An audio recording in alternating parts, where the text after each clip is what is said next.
जय हिंद विद्यार्थियों, आपका स्वागत है आपके अपने YouTube channel online Gurukul teaching पर। यूपी ट्रिपल एससी पैट की हम तैयारी कर रहे हैं और आज का जो हमारा प्रैक्टिस सेट है वो है सामान्य अध्ययन का। यह हमारा 14th प्रैक्टिस सेट है। इसमें मैंने प्रीवियस ईयर के जितने भी टॉप क्वेश्चन पूछे गए हैं अलग अलग कॉम्पिटेटिव एग्जाम में, उनमें से टॉप क्वेश्चन सेलेक्ट करके मैंने इस वीडियो में रखे हैं। तो जो हमारे चैनल पर नए हैं या फिर जिन्होंने चैनल को अभी तक सब्सक्राइब नहीं किया है वो चैनल को अभी सब्सक्राइब करें, साथ ही साथ बेल आइकन को ऑल पर सेट करें ताकि आपको आने वाले लेटेस्ट वीडियो के नोटिफिकेशंस मिल सके, और वीडियो को शेयर करें जितना हो सके। टॉप 25 क्वेश्चन सेलेक्ट करके मैंने इस वीडियो में रखे हैं, तो अगर आप उनमें से 20 भी सही कर पाए तो आप भी कर सकते हैं इस एग्जाम को क्रैक। तो चलिए शुरू करते हैं इस वीडियो को और देखते हैं अपना पहला प्रश्न।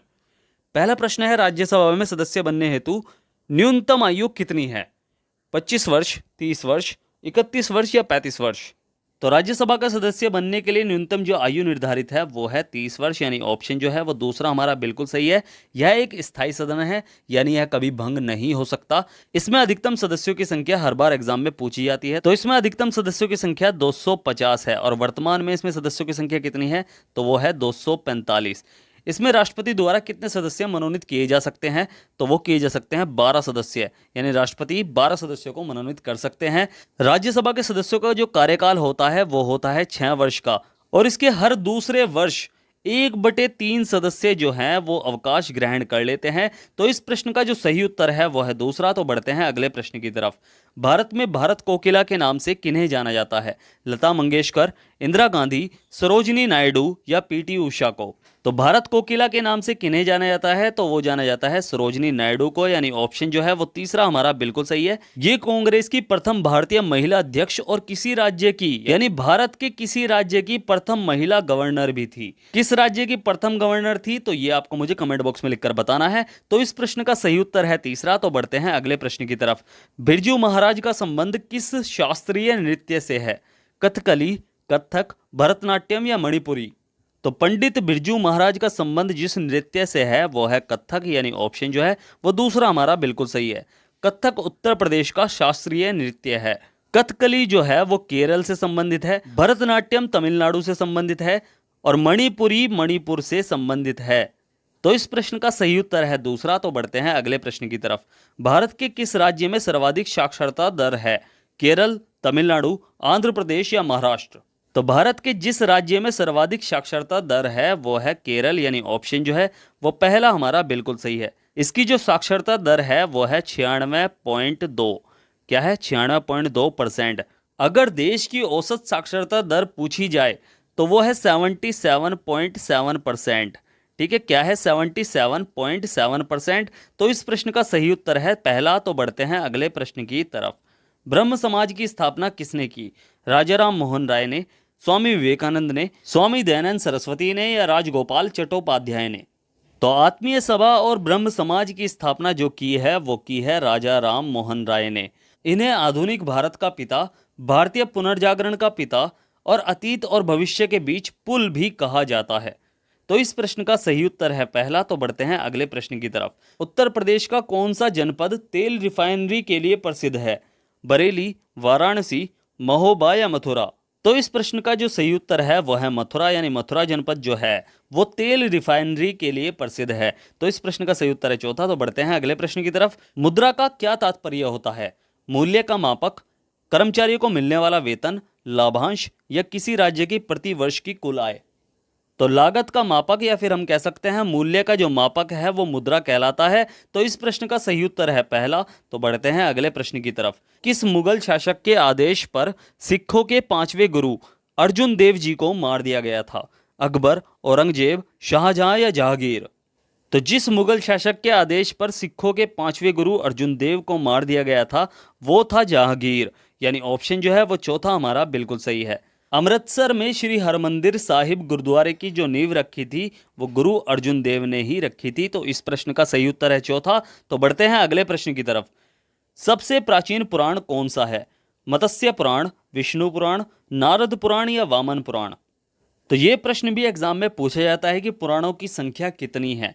तो पुराणों की जो संख्या है यानी कुल कितने पुराण है तो 18 पुराण है। इनमें जो सबसे प्राचीन पुराण है वो है मत्स्य पुराण, यानी ऑप्शन जो है वो पहला ही हमारा बिल्कुल सही है। तो बढ़ते हैं अगले प्रश्न की तरफ। निम्न में से कौन सा युग्म सही नहीं है? क्या है? सही नहीं है। बड़ा इमामबाड़ा लखनऊ में स्थित है, निशाद बाग जम्मू कश्मीर में स्थित है, फिरोज शाह कोटला दिल्ली में स्थित है, यह हुमायूं का मकबरा इलाहाबाद में स्थित है। तो देखो, बड़ा इमाम बाड़ा लखनऊ में स्थित है, ये बिल्कुल सही है। निशाद बाग जम्मू कश्मीर में स्थित है, ये भी बिल्कुल सही है। फिरोज शाह कोटला दिल्ली में स्थित है, ये भी बिल्कुल सही है। हुमायूं का मकबरा इलाहाबाद में स्थित है, यही ऑप्शन जो है हमारा बिल्कुल गलत है, क्योंकि हुमायूं का मकबरा दिल्ली में स्थित है। हुमायूं की पहली और प्रमुख पत्नी हाजी बेगम ने हुमायूं का मकबरा बनवाया था। तो इस प्रश्न का सही उत्तर है चौथा। तो बढ़ते हैं अगले प्रश्न की तरफ। चंद्रप्रभा मृगवन भारत के किस राज्य में स्थित है? उत्तर प्रदेश में, राजस्थान में, मध्य प्रदेश में या गुजरात में? तो चंद्रप्रभा मृगवन भारत के जिस राज्य में स्थित है वो है उत्तर प्रदेश, यानी ऑप्शन जो है वो पहला हमारा बिल्कुल सही है। और अगर पूछा जाए कि उत्तर प्रदेश में कहाँ स्थित है तो वो है चंदौली में। तो इस प्रश्न का सही उत्तर है पहला। तो बढ़ते हैं अगले प्रश्न की तरफ। अर्जुन पुरस्कार किस क्षेत्र में दिया जाता है? नृत्य, सिनेमा, खेलकूद या दूरदर्शन में? देखो, अर्जुन पुरस्कार की जो स्थापना हुई थी वो हुई थी 1961 में। कब हुई थी? 1961 में। 1961 में सर्वप्रथम 6 लोगों को ये पुरस्कार दिया गया था और यह खेल से संबंधित है, यानी ऑप्शन जो है वो चौथा हमारा बिल्कुल सही है। तो बढ़ते हैं अगले प्रश्न की तरफ। हैजा रोग से शरीर का कौन सा अंग प्रभावित होता है? त्वचा, आंत, फेफड़े या हृदय? तो हैजा रोग से शरीर का जो अंग प्रभावित होता है वो होता है आंत, यानी ऑप्शन जो है वो दूसरा हमारा बिल्कुल सही है। यह रोग दूषित भोजन या दूषित पीने के पानी से होता है और यह एक जीवाणु जनित रोग है। तो इस प्रश्न का सही उत्तर है दूसरा। तो बढ़ते हैं अगले प्रश्न की तरफ। मलेरिया की दवा कुनेन किस वृक्ष से प्राप्त की जाती है? सिनकोना से, बरगद से, नीम से या यूकलिप्टिस से? तो ये प्रश्न तो मोस्ट इंपॉर्टेंट है, क्योंकि ये एग्जाम में बहुत बार पूछा जा चुका है। तो मलेरिया की जो दवा है वो सिनकोना वृक्ष की छाल से प्राप्त की जाती है, यानी ऑप्शन जो है वो पहला हमारा बिल्कुल सही है। सिनकोना की छाल में कुनैन होती है जिससे मलेरिया की दवाई बनाई जाती है। तो इस प्रश्न का सही उत्तर है पहला। तो बढ़ते हैं अगले प्रश्न की तरफ। भारत का सिलिकॉन वैली कहाँ स्थित है? चेन्नई, बेंगलुरु, नोएडा या मोहाली? तो भारत का सिलिकॉन वैली किसे कहा जाता है? वो कहा जाता है बेंगलुरु को, यानी ऑप्शन जो है वो दूसरा हमारा बिल्कुल सही है। यह भारत में आईटी उद्योग का केंद्र है। तो इस प्रश्न का सही उत्तर है दूसरा। तो बढ़ते हैं अगले प्रश्न की तरफ। गोबर गैस में मुख्यतः कौन सी गैस होती है? मीथेन, क्लोरीन, हीलियम या नाइट्रोजन? देखो, बायोगैस को गोबर गैस के नाम से भी जाना जाता है और यह मुख्य रूप से मीथेन और कार्बन डाइऑक्साइड का मिश्रण होता है। और मीथेन जो है वो बायोगैस का प्रमुख घटक होता है और यह एक मार्श गैस भी है। तो इस प्रश्न का सही उत्तर है पहला। तो बढ़ते हैं अगले प्रश्न की तरफ। कैलकुलेटर किस प्रकार की कंप्यूटर कार्य पद्धति पर कार्य करता है? Hybrid computer, analogue computer, digital computer या इनमें से कोई नहीं? देखो, कैलकुलेटर जो है वो एक डिजिटल कंप्यूटर है, यानी ऑप्शन जो है वो तीसरा हमारा बिल्कुल सही है। अगर बात करें एनालॉग कंप्यूटर की, तो एनालॉग कंप्यूटर के जो एग्जाम्पल हैं वो है स्पीडोमीटर जो आपकी बाइक में होता है, और सिस्मोमीटर, और साथ में थर्मामीटर भी। डिजिटल कंप्यूटर में पीसी, लैपटॉप, स्मार्टफोन और कैलकुलेटर ये सभी शामिल होते हैं। और हाइब्रिड कंप्यूटर में अल्ट्रासाउंड मशीन, और जिसमें आप पेट्रोल भरवाते हैं, जहां पेट्रोल भरवाते हैं, यानी गैस स्टेशन मशीन, ये सभी हाइब्रिड कंप्यूटर के उदाहरण हैं। तो इस प्रश्न का सही उत्तर है तीसरा। तो बढ़ते हैं अगले प्रश्न की तरफ। वह ताप जिस पर कोई ठोस वस्तु अपनी ठोस अवस्था से द्रव अवस्था में परिवर्तित हो कहलाता है? वाष्पीकरण, इसे वशीकरण की जगह वाष्पीकरण कर लेना, गलनांक, ऊर्ध्वापातन या प्लाज्मा? तो वह ताप जिस पर कोई ठोस वस्तु अपनी ठोस अवस्था से द्रव अवस्था में परिवर्तित हो वह गलनांक कहलाता है। तो इस प्रश्न का सही उत्तर है दूसरा। बात करें वाष्पीकरण की, तो वाष्पीकरण वह प्रक्रिया है जिसके द्वारा पानी जो है वो तरल से गैस में परिवर्तित होता है। ऊर्ध्वापातन वह प्रक्रिया है जिसमें कोई पदार्थ ठोस से सीधा गैस अवस्था में परिवर्तित होता है, जैसे कपूर। तो इस प्रश्न का सही उत्तर है दूसरा। तो बढ़ते हैं अगले प्रश्न की तरफ। निम्न में से क्या कार्बोहाइड्रेट का स्रोत नहीं है? क्या है? नहीं है। आलू, अनाज, दूध या मुर्गा? तो देखो, कार्बोहाइड्रेट के जो स्रोत हैं वो आलू भी है, अनाज भी है और दूध भी है, बट मुर्गा जो है वो कार्बोहाइड्रेट का स्रोत नहीं है। तो इस प्रश्न का सही उत्तर है चौथा। तो बढ़ते हैं अगले प्रश्न की तरफ। कितने माप से अधिक ध्वनि को शोर का नाम दिया जाता है? 80 डेसिबल, 100 डेसिबल, 120 डेसिबल या फिर 140 डेसिबल? तो देखो 80 डेसिबल या फिर 80 डेसिबल से अधिक की ध्वनि जो है उसे शोर का नाम दिया जाता है। 30 डेसिबल की जो ध्वनि होती है वो फुसफुसाहट के अंतर्गत आती है। 60 डेसिबल की जो ध्वनि होती है वो एक सामान्य बातचीत की ध्वनि कहते हैं। 75 डेसिबल तक की जो ध्वनि है वह सामान्य संगीत में आती है, और 80 से 90 डेसिबल या फिर 89 डेसिबल की जो ध्वनि है वो शोर कहलाती है। तो इस प्रश्न का सही उत्तर है पहला। तो बढ़ते हैं अगले प्रश्न की तरफ। अंतर्राष्ट्रीय महिला दिवस कब मनाया जाता है? 8 मई, 8 अप्रैल, 8 मार्च या 8 जून?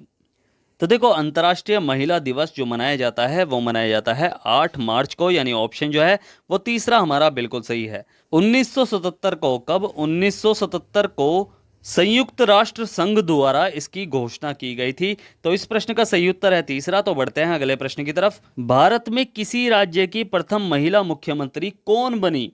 श्रीमती फातिमा बीबी, श्रीमती विजयलक्ष्मी पंडित, श्रीमती सुचेता कृपलानी या श्रीमती दुर्गा बनर्जी? तो भारत में किसी राज्य की प्रथम महिला मुख्यमंत्री जो थी वो थी श्रीमती सुचेता कृपलानी। यह भारत की प्रथम महिला मुख्यमंत्री थी जो उत्तर प्रदेश की 4th नंबर की जो थी वो मुख्यमंत्री थी। तो इस प्रश्न का जो सही उत्तर है वो है तीसरा। तो बढ़ते हैं अगले प्रश्न की तरफ। उत्तर प्रदेश राज्य का भारत में क्षेत्रफल की दृष्टि से कौन सा स्थान है? पहला, दूसरा, तीसरा या चौथा? अगर आपसे इस प्रकार का प्रश्न पूछा जाए कि राज्य का क्षेत्रफल की दृष्टि से सही क्रम कौन सा है, तो सबसे पहले आता है राजस्थान, फिर आता है मध्य प्रदेश, फिर आता है महाराष्ट्र, फिर आता है उत्तर प्रदेश। यानी उत्तर प्रदेश का कौन सा नंबर है? वो है चौथा, यानी ऑप्शन जो है वो चौथा हमारा बिल्कुल सही है। अगर जनसंख्या की दृष्टि से पूछा जाए तो सबसे पहला नंबर आता है उत्तर प्रदेश का, उसके बाद आता है महाराष्ट्र, तीसरे नंबर पर है बिहार और चौथे नंबर पर है पश्चिम बंगाल। तो इस प्रश्न का सही उत्तर है चौथा। तो बढ़ते हैं अगले प्रश्न की तरफ। निम्न में से किस व्यक्ति को सर्वप्रथम भारत रत्न पुरस्कार दिया गया? सत्यजीत रे, सी राजगोपालाचारी, मदर टेरेसा या सीवी रमन? तो देखो भारत रत्न जो पुरस्कार है उसकी जो स्थापना हुई थी वो हुई थी 1954 में। कब हुई थी? 1954 में। एक साल में यह अधिकतम 3 व्यक्तियों को दिया जा सकता है, और जो 1954 में यह पुरस्कार दिया गया था वो 3 व्यक्तियों को ही दिया गया था, जिसमें पहले नंबर पर जो थे वो थे सी राजगोपालाचारी, दूसरे थे सर्वपल्ली राधाकृष्णन और तीसरे थे सीवी रमन।